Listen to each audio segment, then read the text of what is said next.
50 lang po ma'am, nasa Reno Souvenir. Babasbas po yan po, nasa 50 lang po. Muling kanyang pinasalamatan. Niyabot niya ang kalis sa kanyang mga lagan at sinabi, tanggapin ninyo lahat ito at inumin. Ito ang kalis ng aking dugo. Nagbago ang lahat ng mga aking 100 lang po sa mga pangatar ma'am, 50 lang po sa maliit lang. Ng mga kasalanan. Gawin ninyo ito sa pagkulala sa akin.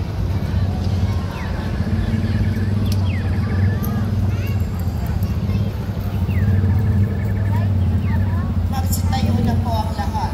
Ipagpunyi natin ang misteryo ng ating pananampalataya. Si Kristo'y namatay, si Kristo'y nabuhay, si Kristo'y babalik sa wakas ng panahon.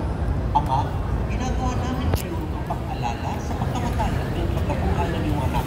Kahit inaali namin sa iyo ang tinapay na nagbibigay buhay at ang kalis na nagtatalbo ng kaligtasan. Kami nagpapasalamat dahil kayo minarapat at tumayo sa harapan para maglingkod sa iyo. Isinasama namin kami magsasalo-salo sa katawan ng Kristo ay mabibig sa pagkataisa sa pamagitan ng Espiritu Santo.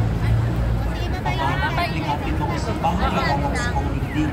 Gustusin mo kami sa pag-ibig ng San Francisco, aming Papa, at ni Jose, aming Obispo, at ng tanong kapatid.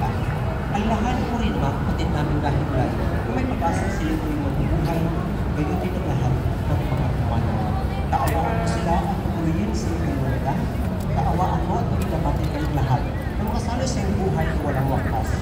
Kaisa ng Halabiring Maria na ng Diyos, ng kabiyak ng puso niyo sa San Jose, kaisa ng Kristo, ni San Juan Bautista, at ang lahat ng mga banal na nakuhit sa daigdig ng kalbutan sa iyo.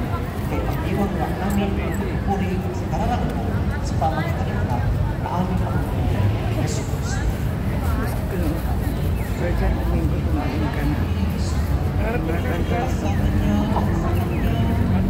Sa mga kapangyarihan, ikaw ay at ipinagdarama kaysa ng Espiritu Santo magpasawalang hanggang.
sumainyo sa lahat ng kapahamakan at aming pinananabigan ang dakilang araw ng